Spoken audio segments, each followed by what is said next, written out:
students, welcome back to the channel with the new chapter of class 8th computer, that is chapter number 9 about more on Visual Basic. So in the previous chapter we have discussed some basics of Visual Basic and now we will learn about more features of Visual Basic. Alright, let's begin with the chapter. So students, the data type in programming specifies classification of data, tells the computer what type of data value a variable can hold. तो जो programming में data type होता है वो specify करता है data के classification को, जो बताएगा कंप्यूटर को कि किस टाइप का डेटा या वैल्यू जो है एक वेरिएबल होल्ड कर सकता है। तो जब आप एक वेरिएबल को डिक्लेयर करते हो तो वहां पे एक डेटा टाइप सप्लाई किया जाता है उसके लिए, जो उस काइंड ऑफ डेटा को डिटरमाइन करेगा जो वो वेरिएबल स्टोर कर सकता है। ठीक है, कितना स्पेस वेरिएबल ऑक्यूपाई करेगा स्टोरेज मेमोरी में एंड किस टाइप के मैथमेटिकल, रिलेशनल या लॉजिकल ऑपरेशंस जो है उस वेरिएबल पे अप्लाई किए जा सकते हैं। सो डेटा टाइप एप्लीकेबल है सभी वैल्यूज के लिए जो कंप्यूटर मेमोरी में स्टोर रहते हैं या एक एक्सप्रेशन के इवैल्यूएशन में पार्टिसिपेट करते हैं।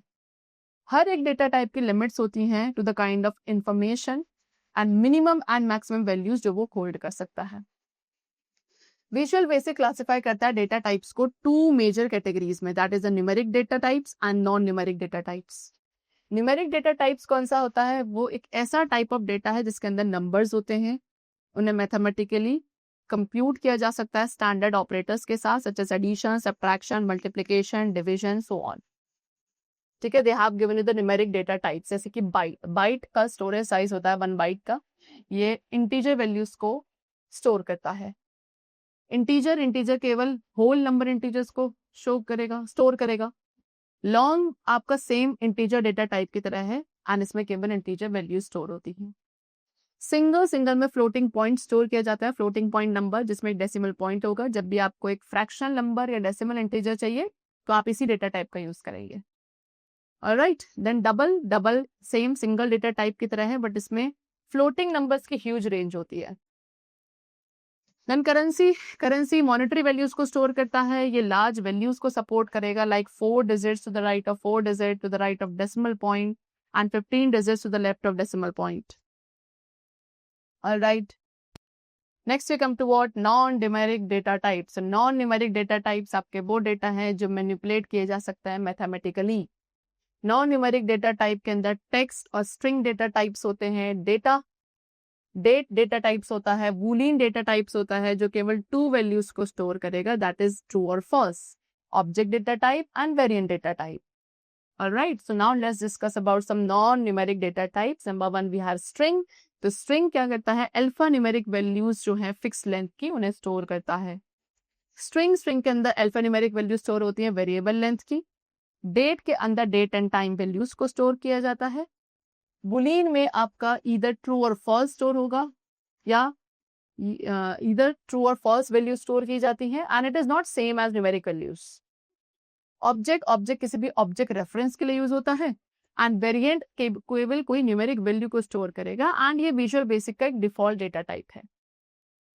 डिफरेंट टाइप्स के वेरिएबल्स को डिफरेंट अमाउंट ऑफ मेमोरी चाहिए। आप स्मॉलेस्ट अमाउंट ऑफ मेमोरी को यूज कर सकते हो एक प्रॉपर यूज करने के लिए मेमोरी का। फॉर एग्जांपल, अगर आपको एक नंबर स्टोर करना है from 0 to 255 in a variable, तो आप उस मेमोरी को सेव कर सकते हैं by declaring it as a byte, है ना, 1 byte rather than as an integer that is 2 byte. So the table above list, यहाँ पे जो टेबल ऊपर गिवन थी इसमें वेरियस डेटा टाइप्स थे। ठीक है, किस टाइप का डेटा वो स्टोर कर सकते हैं एंड कितनी बाइट्स का वो यूज करते हैं, they have been described under that table. Now suffixes for literals. What is literal? Literal एक कैरेक्टर रिप्रेजेंटेशन है एक्चुअल डेटा वैल्यू का। ये वो वैल्यूज हैं जो आप एक डेटा को असाइन करते हो। किसी भी डेटा टाइप के लिटरल्स के लिए स्पेशल प्रीफिक्स एंड सफिक्स चाहिए होते हैं। ठीक है, आपको सफिक्स ऐड करना पड़ता है लिटरल के पीछे सो दैट जो विजुअल बेसिक है वो कैलकुलेशन को ज्यादा एक्यूरेटली हैंडल कर सके। इंटीजर लिटरल दैट इज 10, इसमें कोई भी प्रीफिक्स और सफिक्स की रिक्वायरमेंट नहीं है। फॉर एग्जांपल, आप यहाँ पे यूज कर सकते हो num equals to 1.2445 hashtag for a single data type. They have given you all of the suffix. ठीक है, ये सफिक्स होता है एक लॉन्ग डेटा टाइप के लिए। This is for single, this is for double, currency, integer and string. आपको string literals को एनक्लोज करना होता है 2 कोटेशंस के बीच में एंड जो डेट एंड टाइम विट्रल्स हैं उन्हें 2 हैशटैग साइन के बीच में इनक्लोज किया जाता है। स्ट्रिंग के अंदर कोई भी कैरेक्टर हो सकता है including numbers also. For example member name equals to Sharma comma Reena. Alright, we have given you the examples over here. Next we have variable. See visual Basic के टर्म्स में वेरिएबल्स आपके वो एरियाज हैं जो कंप्यूटर मेमोरी अलोकेट करती है data hold करने के लिए। एंड एक वेरिएबल को नेम प्रोवाइड करने के लिए कुछ सर्टेन सेट ऑफ रूल्स हैं विच शुड बी फॉलोड। सो वो सेट ऑफ रूल्स जो है किसी भी वेरिएबल की नेमिंग के लिए विजुअल बेसिक में they have been given below. ठीक है, नंबर 1 कि first of all it should be less than, वो आपका 255 कैरेक्टर से कम होना चाहिए। स्पेसिंग अलाउड नहीं है हमेशा। इट मस्ट नॉट बिगिन, वो एक नंबर के साथ बिगिन यानी कि शुरुआत ना हो उसकी, you must ensure that. Then period is not permitted and exclamation mark या कैरेक्टर्स जो होते हैं उनके लिए आप उनका यूज नहीं कर सकते हैं। देन यहाँ पे एग्जांपल्स गिवन है कुछ valid and invalid variable names के लिए, like this is for what, एक वैलिड नेम है माई बाइक, ऑलराइट, एंड ये आपका इनवैलिड है my dot bike. And this year is valid, 1 new boy is invalid, this is valid but this is invalid. Okay, चलो next we have declaring variable. Students, variable का एक name and data type होता है। आप किसी भी variable का use कर सकते हो डेटा को होल्ड करने के लिए, बट डिफरेंट टाइप्स के वेरिएबल्स डिजाइंड होते हैं एफिशिएंटली वर्क करने के लिए डिफरेंट डेटा टाइप्स के साथ।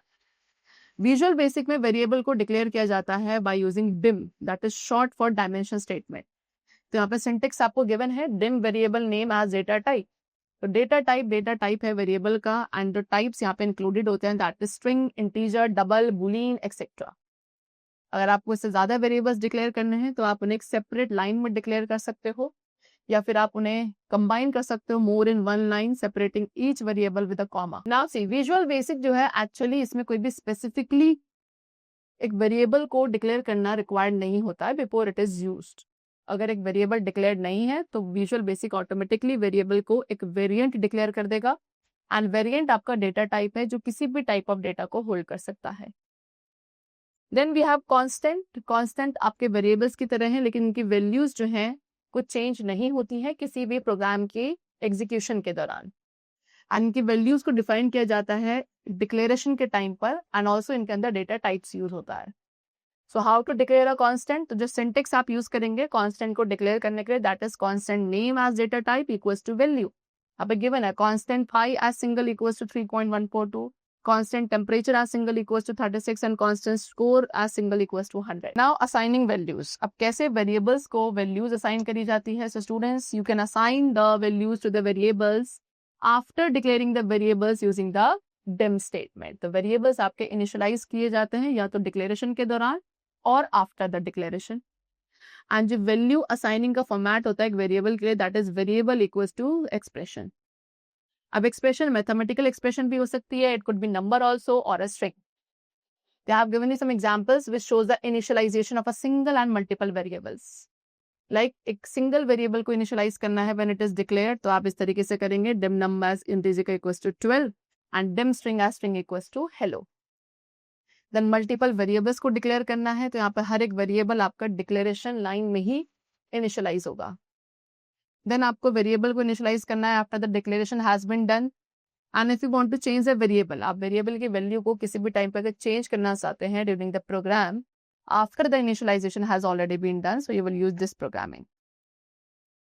Then operators in Visual Basic. तो स्टूडेंट्स, हमें वेरियस मैथमेटिकल ऑपरेटर्स का यूज करना है इनपुट्स को कंप्यूट करने के लिए एंड डिजायर्ड रिजल्ट्स को प्रोड्यूस करने के लिए। Number 1, arithmetical operators. तो अर्थमेटिक ऑपरेटर्स यूज किए जाते हैं कोई भी अर्थमेटिक ऑपरेशंस के लिए जिसमें न्यूमेरिक वैल्यूज का कैलकुलेशन होता है। Examples are the different types of arithmetic operators and their examples are given below like this. This is addition, subtraction, division, multiplication, exponential, modulo remainder of division, string concatenation. All of these are what? Arithmetical operators. Now students, they have given an example over here जहाँ पे program show किया गया है 3 variables को join करने के लिए। dim first name as string, dim second name as string and dim your name as string. Alright, the first name, second name, your name and then label. तो इस example में 3 वेरिएबल्स को as string declare किया गया है। User को values को input करना पड़ेगा for the first name and second name. उसके बाद जो variable first name and second name है उनका जो डेटा है वो टेक्स्ट बॉक्स 1 से रिसीव होगा एंड टेक्स्ट बॉक्स 2 से। एंड फाइनली आपका नेम लेबल 1 पे डिस्प्ले होगा. सपोज आप अपना फर्स्ट नेम एंटर करते हैं बॉक्स 1 में एंड सेकंड नेम बॉक्स 2 में, तो रिजल्ट कैसा होगा? I have shown you like this. Enter first name Reena, enter second name Sharma. तो Reena Sharma, that is your name. Next we come to conditional operator. Students, conditional operators use किए जाते हैं data values को compare करने के लिए. And then they decide कि कौन सा एक्शन आपको लेना है कंपैरिजन के बेसिस पर. अब ये ऑपरेटर डिसाइड करेंगे कि वेदर एक प्रोग्राम को एग्जीक्यूट किया जाए या प्रोग्राम को टर्मिनेट कर दिया जाए या कोई अदर फंक्शन परफॉर्म किया जाए. तो यहाँ पे डिफरेंट टाइप से कंडीशन ऑपरेटर्स एंड उनके एग्जांपल्स आपको गिवन है टेबल में. You could see this is what, this is equals to, greater than, less than, greater than and equal to, less than and equal to, and this is not equal to. Then we have logical operators. Logical operators एक decision लेते हैं multiple condition के basis पर and जो result होता है वो true और फॉल्स के बेसिस पे होता है. ईच ऑपरेंड, हर एक ऑपरेंड को एक कंडीशन कंसिडर किया जाता है. डिफरेंट टाइप्स के लॉजिकल ऑपरेटर्स एंड उनके एक्सप्लेनेशंस आपको यहाँ पे गिवन है. दैट इज और, ये क्या करेगा, ये ऑपरेशन आपका ट्रू होगा अगर कोई भी एक ऑपरेंड ट्रू है. एंड ऑपरेशन ट्रू होता है अगर दोनों ही ऑपरेंड्स आपके ट्रू हैं. XOR डिसाइड करता है either side must be true, कोई भी एक साइड ट्रू होगी while other will be false. And not आपका ट्रुथ को नेगेट करेगा. Then conditional statement. Conditional statement एक सेट ऑफ रूल्स हैं जिससे एक प्रोग्राम के एग्जीक्यूशन का जो फ्लो है उसे कंट्रोल किया जाता है एंड कुछ कंडीशन के रिजल्ट्स के बेसिस पर, that is to be true और फॉल्स, एग्जीक्यूशन जो होगा सेम प्रोग्राम का फ्लो वो आपका वहां पे होता है. जैसे कि कुछ यहाँ पे कंडीशनल स्टेटमेंट के टाइप्स गिवन है विजुअल बेसिक में. That is if then else statement, select case statement, if then else if statement. First of all we have if then else statement. तो ये स्टेटमेंट यूज की जाती है एक specific या ब्लॉक ऑफ स्टेटमेंट्स को run करने के लिए जो उस कंडीशन की वैल्यू के ऊपर डिपेंडेंट है. अब ये स्टेटमेंट्स को आप नेस्ट कर सकते हो as many times as you need. So जो बेसिक सिंटेक्स है of if then else statement they have given you. अगर कोई भी वन कंडीशन है तो कंडीशन, इफ कंडीशन, उसके बाद स्टेटमेंट 1 एंड देन एल्स के बाद statement 2 end if. So this is how the flow chart will go on. Then अगर सेवरल कंडीशंस है तो ऐसे केस में केवल स्टेटमेंट्स जो कंडीशंस को फॉलो कर रहे हैं and that is found to be true, केवल वही एग्जीक्यूट होंगे, बाकी सारी स्टेटमेंट्स स्किप हो जाएंगे. So if condition then statement 1, else if condition then statement 2, else if condition then statement 3, else statement and if. And now this is the flow chart of if then else if. See every if then else if statement हमेशा end if statement के साथ end होनी चाहिए. Sometime it is not necessary कि आप else statement का use करें. Example shows the final price of certain things after applying discount. तो it shows कि amount आपका greater than 10,000 है एंड देन ओनली आपको 5,000 का डिस्काउंट प्रोवाइड किया जाएगा इस एग्जाम्पल में. Then select case statement. Select case statement additional control and readability provide करती है. सेलेक्ट केस स्टेटमेंट कंडीशंस को हैंडल करती है मल्टीपल रिजल्ट्स के साथ एक इजियर मैनर में than the if then else statement. And select case statement आपका डिसीजन करेगी ऑन वन एक्सप्रेशन. तो यहाँ पे सिंटेक्स गिवन है सेलेक्ट केस स्टेटमेंट का. That is case value 1, statement 1, case value 2, statement 2, case value n, then statement n. Case is statement n plus 1 and then end select. तो यहाँ पे interpreter सबसे पहले हर एक एक्सप्रेशन को क्या एग्जामिन करेगा and then find the result and then result को कंपेयर किया जाएगा उन सारी वैल्यूज के साथ which are of each case. And as soon as उसको एक वैल्यू मिलती है तो जो कि कॉरेस्पॉन्डिंग स्टेटमेंट के साथ मैच कर रही है तो आपकी वो स्टेटमेंट फर्दर एग्जीक्यूट होगी. Next we have looping. Students, process of repeatedly performing task. एक टास्क को रिपीटेडली परफॉर्म करने का जो प्रोसेस होता है उसे लूपिंग कहा जाता है. एक लूप स्टेटमेंट अलाउ करती है स्टेटमेंट को या एक ग्रुप ऑफ स्टेटमेंट को एग्जीक्यूट करने के लिए, वो भी मल्टीपल टाइम्स, जब तक कंडीशन ट्रू नहीं हो जाती या गिवन कंडीशन फॉल्स नहीं हो जाती है. तो इन्हें जनरली स्टेटमेंट्स को रिपीट करने के लिए यूज किया जाता है. मेनली 2 टाइप्स के लूप्स होते हैं विजुअल बेसिक में, that is for next loop and second is do loop. For next loop क्या है? For next loop mainly use होता है जब एक टास्क को आपको परफॉर्म करना है स्पेसिफाइड नंबर ऑफ टाइम्स तक. ठीक है, तो इसमें आप कितने भी लूप्स जो है नेस्टेड लूप में आप यूज कर सकते हैं. प्रोग्राम आपका एंड हो जाएगा जब पूरा तो साइकिल है आउटर लूप का वो प्रोसेस हो जाता है. फॉर नेक्स्ट लूप के अंदर क्या होता है? हेडर होता है. हेडर में इंफॉर्मेशन होगी नंबर ऑफ टाइम्स, कितनी टाइम्स आप लूप को परफॉर्म करना चाह रहे हैं. सेकेंड कोड ब्लॉक में विजुअल बेसिक स्टेटमेंट्स होती हैं जो इन्हें एग्जीक्यूट करना है on each iteration, and then next statement loop को वापस हेडर तक लेकर जाता है to repeat. Example, for counter equals to 1 to 100 step 10, then counter equals to counter plus 1, and next above example में counter value को add करता रहेगा until the number of times a step value is 10. Then we have do loop use किया जाता है एक block of statements को repeat करने के लिए जब तक given condition true नहीं होती. 3 basic operations है जो loop के through perform किए जाते हैं. Number 1 initialization, ये loop को set करेगा, ठीक है. loop control variable को set करेगा initial value तक. ये एक वेरिएबल को डिक्लेयर करेगा एंड उसे एक वैल्यू प्रोवाइड करेगा, ठीक है, ऑलरेडी एग्जिस्टिंग वैल्यू के लिए. कंडीशन चेक, ये एक्सप्रेशन को टेस्ट करता है, प्रोग्राम को बताता है when the conditional expression is true that the loop should continue to repeat itself. Step value एक एक्सप्रेशन है जो डिटरमाइन करेगी कि कैसे एक लूप कंट्रोल वेरिएबल इंक्रीमेंट और डिक्रीमेंट होगा each time in the loop repeat successfully, that is each time condition is evaluated to be true. All right. Now the do loop statement. Do loop statement में different forms होता है like do while condition, that is block of one or more VB statements and then loop. Second is do, यहाँ पे one or more visual basic statement का block होगा loop while condition. And then do until condition में block of one or more visual basic statement. All right, like this. Example, do while counter is less than or equals to 100, num dot text equals to counter equals to counter plus 1 and then loop. इस example में counter जो है तब तक add करता रहेगा जब तक काउंटर की वैल्यू ग्रेटर देन 100 नहीं होती. Last we have exiting the loop. तो समटाइम्स हमें कभी कभी लूप को एग्जिट करना पड़ता है अर्लियर, जब तक एक कंडीशन सर्टेन कंडीशन फुलफिल नहीं हुई है उससे पहले ही आपको कभी कभी लूप को एग्जिट करना पड़ता है. तो जो कीवर्ड आप यहाँ पे यूज करेंगे that is exit do. Example, to display hello 6 times. Alright, तो यहाँ पे आपको given है ये programming and this will be the output. That's all for the chapter which is completed over here and I hope that you must have understood it. So let's meet in the next session and then take care of yourself. Keep learning very well and thanks to all.